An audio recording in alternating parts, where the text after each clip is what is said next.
Chanakya trader channel पे मैं आपका स्वागत करता हूं। हम इस वीडियो में बैंक निफ्टी की कल के लिए एनालिसिस करेंगे। आज के मूवमेंट के बारे में बात करेंगे। आज तो अपना बजट था, लेकिन बजट के दिन बैंक निफ्टी ने या इंडेक्स ने जिस तरह का मूवमेंट मिलना चाहिए उसी तरह का मूवमेंट नहीं मिला। वो क्यों नहीं मिला? क्योंकि ये जो बजट था वो अंतरिम बजट था। नया बजट जब नई गवर्नमेंट फॉर्म होगी, मतलब इलेक्शन के बाद जुलाई या अगस्त महीने में नया बजट पेश होगा। शायद उस टाइम नए बजट पे मार्केट रिएक्ट करेगा। इस आज के दिन क्या हुआ, जो 5 साल से गवर्नमेंट ने काम किया है उसी पॉलिसी को कंटिन्यू करते हुए बजट पेश किया है, इसीलिए इंडेक्स ने कोई मूवमेंट नहीं दिया है। अब यहाँ आगे 5 से 6 दिनों के लिए एक बात ध्यान में रखनी चाहिए, इम्पोर्टेंट लेवल और इम्पोर्टेंट सपोर्ट जब तक ब्रेक नहीं करते, important resistance and important support जब तक इंडेक्स ब्रेक नहीं करता तब तक हमें एग्रेसिवली बाइंग या सेलिंग की पोजीशन नहीं बनानी है। इस बात का ध्यान रखिए, क्योंकि आज जो बैंक निफ्टी की क्लोजिंग हमें मिली है वो क्लोजिंग मिली है 46,188 पे हमें बैंक निफ्टी की क्लोजिंग मिली है, जो कल की क्लोजिंग से लगभग 191 पॉइंट अप में जाके बैंक निफ्टी ने क्लोज किया है। कल की क्लोजिंग यही थी, आज की क्लोजिंग यही है। और मैंने हर वीडियो में एक बात आपको समझाई। देखो, ये जो अपना लेवल है, ये जो लेवल है, ये पूरा रेजिस्टेंस लेवल है। देखो, इस लेवल को जैसे मार्केट ने ब्रेक किया, इस लेवल के नीचे जैसे मार्केट ट्रेड करना स्टार्ट कर दिया, एक बार मैं दोबारा लाइन ड्रॉ करता हूँ, आपके समझ में आएगा। ये लेवल देखो, इस लेवल को ध्यान से देखिए। जब भी मार्केट ने मुझे जिस भी टाइम इस लेवल को ब्रेक, इस लेवल के ऊपर जब मार्केट सस्टेन हुआ तब एक अपने को अपसाइड का मूवमेंट देखने को मिला। अब ये लेवल ब्रेक करना मार्केट में बहुत जरूरी है। इस लेवल के ऊपर मार्केट सस्टेन होना बहुत, मतलब तब तक हम तो नहीं सोच सकते कि अपसाइड का ट्रेंड बना सकते हैं या अपसाइड मार्केट अपसाइड जा सकता है। ये जो लेवल है, ये लेवल कौन सा है? वो जो लेवल है मैं आपको बताता हूँ, 46,575 से लेके 46,665 तक, मतलब एक्यूरेट लेवल 46,700। जब तक मार्केट इसके ऊपर सस्टेन नहीं होता है या डेली बेसिस पे क्लोज नहीं करता है तब तक हमें बाई साइड की पोजीशन के बारे में सोचना भी नहीं है। मैंने मेरे कल के वीडियो में भी यही बोला था, मार्केट अगर 46,200 के ऊपर सस्टेन होता है तो हमें 46,355, 46,475, 46,575 से लेके 46,660 तक के मूवमेंट हमें देखने को मिल सकते हैं। कब? ये इस टॉप के ऊपर, कल का जो टॉप था इसके ऊपर मार्केट सस्टेन होना जरूरी था। मार्केट इसके ऊपर सस्टेन हो गया और मार्केट ना हाई कितना लगाया? 46,300 का, मतलब ज़्यादा तो कुछ ट्रेड नहीं मिला। इसीलिए इम्पोर्टेंट लेवल और इम्पोर्टेंट सपोर्ट जब तक, इम्पोर्टेंट सपोर्ट इम्पोर्टेंट रेजिस्टेंस जब तक मार्केट ब्रेक नहीं करता है तब तक हमें एग्रेसिवली बाइंग और सेलिंग की पोजीशन नहीं बनानी है। और वो दोनों रेंज के बीच में जब तक मार्केट है, कम क्वांटिटी में ट्रेड करना है और ज़्यादा मुनाफे के लिए ट्रेड नहीं करना है। 20 ऑप्शन में अगर बाय करते हो 1:3 के रेशियो से काम करना है। स्टॉप लॉस अगर 10 पॉइंट का मान लिया तो 30 पॉइंट के प्रॉफिट के लिए काम करना है। इतना ही ध्यान में रखिए जब तक। अब इसका इंपॉर्टेंट लेवल क्या है, अब ध्यान से देखिए। अपसाइड के लिए इंपॉर्टेंट लेवल है 46,700 के ऊपर सस्टेन होना या डेली बेसिस के क्लोजिंग होना। जब भी मार्केट इस लेवल में पहुंचेगा वहां से एक सेलिंग प्रेशर आएगा। देखिए, यहाँ से ब्रेकआउट होने के बाद मार्केट यहाँ डिप डाउन, उसी लेवल पे रिटेस्ट कर दिया, फिर एक डिप डाउन।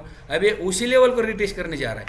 जब यहाँ के ऊपर कहीं ना कहीं यहाँ क्लोज करेगा और ये अप डाउन आपका ट्रेड मिलेगा, या यहाँ यही जाके फिर एक हमें डाउनफॉल देखने को मिल सकता है। इस बात का ध्यान रखिए। और नीचे के लिए इंपॉर्टेंट लेवल क्या है?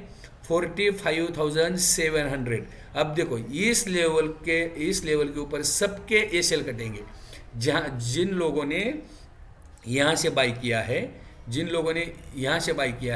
उनके ए सेल अब कहाँ पे मेंटेन हो गए? इस लेवल से जिन्होंने बाई किया है उनके लेवल अब यहाँ कटना स्टार्ट हो जाएगी। और जब इसके नीचे मार्केट ट्रेड करेगा तो हमें दोबारा ये लेवल 44,500 तक का भी लेवल देखने को मिल सकता है। इसके नीचे गए तो हम फिर एक पैनिक सेलिंग देखने को मिल सकती है। इसलिए हमें इन दोनों लेवल पे ध्यान रखना चाहिए। जब तक मार्केट इसके ऊपर सस्टेन नहीं होता है या फिर इसके नीचे डेली बेसिस पे क्लोजिंग नहीं मिलते हैं तब तक हमें सेलिंग की पोजीशन नहीं बनानी है। इसके ऊपर जब तक क्लोज नहीं होता है एग्रेसिवली बाइंग की पोजीशन नहीं बनानी है। आज भी देखिए, यहाँ तक मार्केट आया 45,700 तक, तुरंत मार्केट खड़ा हो गया और तुरंत खड़ा होने के बाद मार्केट एक अपसाइड का ट्रेंड हमें देखने को मिला। इसलिए इंपॉर्टेंट लेवल और इंपॉर्टेंट रेजिस्टेंस, अब जब तक सपोर्ट एंड रेजिस्टेंस जब तक ब्रेक नहीं करता है मार्केट, तब तक हमें एग्रेसिवली बाय नहीं करना है। इस बात का ध्यान रखिए,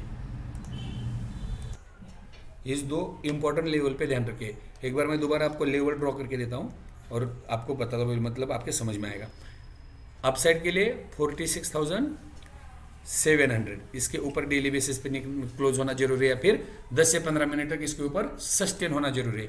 तब सस्टेन होने के बाद भी अगर ऐसे रेंज बनाता है और ये रेंज के ऊपर निकलता है तब भी बाय करना है। अगर यहाँ आ गया, ये रेंज क्रिएट की, यहाँ से नीचे निकल, यहाँ से नीचे अगर मार्केट नीचे डिप डाउन देने लगा तो फिर बाय नहीं करना है, सेलिंग की पोजीशन बनानी है। 46,500 से लेके 46,700 तक, यहाँ से मार्केट एक डिप भी दे सकता है, इस बात का ध्यान रखिए। और इंपॉर्टेंट 45,700 से लेके 45,500, यहाँ इस लेवल से नीचे मार्केट में ये सेल कटना स्टार्ट हो जाएगी और एक नया सेल ऑफ देखने को मिल सकता है। कल के लिए सपोर्ट और रेजिस्टेंस क्या है इसके बारे में बात करेंगे। मतलब कल अगर आपको ट्रेड करना है, आप ट्रेड करते हो तो आपको सपोर्ट क्या रहेंगे, रेजिस्टेंस क्या रहेंगे, कहाँ पे बाय कर सकते हैं, कहाँ पे सेल कर सकते हैं। एक बात ध्यान में रखिए, हम अपने सेकंड रेजिस्टेंस पे सेल करते हैं, सेकंड और थर्ड रेजिस्टेंस पे सेलिंग की पोजीशन बनाते हैं और फर्स्ट और सेकंड सपोर्ट पे हम बाइंग की पोजीशन बनाते हैं और थर्ड सपोर्ट पे भी श्योरली बाइंग पोजीशन बनाते हैं। लेकिन स्टॉप लॉस एक नॉमिनल 10 या 20 पॉइंट या मोटा मोटी 50 पॉइंट का टॉप लॉस स्पॉट में मेंटेन करके हम बाइंग की पोजीशन बनाते हैं, इस बात का ध्यान रखिए। और दूसरी बात, ट्रेड करते हुए एक बात का और ध्यान रखिए, अगर मान लो ये लेवल कौन सा, एक लेवल ये सपोर्ट या रेजिस्टेंस है, ये लेवल एक सपोर्ट या रेजिस्टेंस है, मार्केट नीचे से आ रहा है, इस लेवल तक आ रहा है, मतलब ये पुराना सपोर्ट है। अब मार्केट ये पुराना रेजिस्टेंस है, इसके ऊपर जाना है तो मार्केट को यहाँ पे टाइम बिताना पड़ेगा, एक रेंज बनानी पड़ेगी। इस रेंज क्रिएट करने के बाद मार्केट यहाँ से ऊपर निकलना चाहिए। जब ये इस लेवल को ब्रेक करेगा और दोबारा रिटेस्ट करने आएगा और बाद में यहाँ रिटेस्ट करके ऊपर निकलेगा, तब भी हमें बाय करना है। या फिर कोई इनसाइडर कैंडल बननी चाहिए और तुरंत बाय नहीं करना है, जब इनसाइडर कैंडल बनेगी तो बाय करना है। अब ये तो हो गया रेजिस्टेंस का, सपोर्ट का वही रहता है, ये सपोर्ट है। मार्केट यहाँ गिरना स्टार्ट हो गया, यहाँ तक आ गया, तो यहाँ तुरंत नहीं गिरेगा मार्केट, यहाँ थोड़ा टाइम बिताएगा। टाइम बिताने के बाद एक रेंज क्रिएट करेगा, यहाँ रेंज क्रिएट करने के बाद ही मार्केट डिसाइड करेगा ऊपर जाना है या नीचे जाना है, इस बात का ध्यान रखिए, तभी ट्रेड करना है। अब मेरे हिसाब से एक वीक तक market bullish to sideways होने वाला है, मार्केट में डिप डाउन ज़्यादा नहीं दिखेगा। सपोर्ट पे बाय करना है, रेजिस्टेंस पे सेल करना है, इस बात का ध्यान रखिए। लेवल पे ही काम कीजिए। कल के लिए अब हम रेजिस्टेंस क्या हो सकते हैं पहले इसके बारे में बात करेंगे। कल के जो रेजिस्टेंस रहेगी वो पहला रेजिस्टेंस रहेगा 46,300 का, ये पहला रेजिस्टेंस रहेगा। दूसरा रेजिस्टेंस जो रहेगा 46,475 का, और फाइनल रेजिस्टेंस 46,575 से लेके 46,675 तक का, ये तीन रेजिस्टेंस रहेंगे। अगर ये भी रेजिस्टेंस कल मार्केट ब्रेक करता है तो एग्रेसिवली बाइंग आ जाएगी। 47,000 से लेके 47,200 तक मार्केट जा सकता है, इस बात का ध्यान रखिए। और रेजिस्टेंस, अब सपोर्ट के बारे में बात करेंगे। पहला सपोर्ट क्या रहेगा, पहला जो मार्केट का सपोर्ट रहेगा वो रहेगा 45,850, दूसरा सपोर्ट रहेगा 45,700 और अपना इंपॉर्टेंट और फाइनल सपोर्ट रहेगा 45,500 से लेके 45,250 तक का, 45,500 250 तक का फाइनल सपोर्ट रहेगा, इस बात का ध्यान रखिए। ये सपोर्ट और रेजिस्टेंस को ध्यान में रखते हुए हमें ट्रेड करना चाहिए। अब 15 मिनट के चार्ट पे एनालिसिस करेंगे हम कल के लिए किस तरह का ट्रेड प्लेस कर सकते हैं, और छोटी क्वांटिटी में करेंगे। जब तक ये लेवल ब्रेक नहीं होते तब तक एग्रेसिवली बाय या सेल नहीं करना है, इस बात का ध्यान रखिए।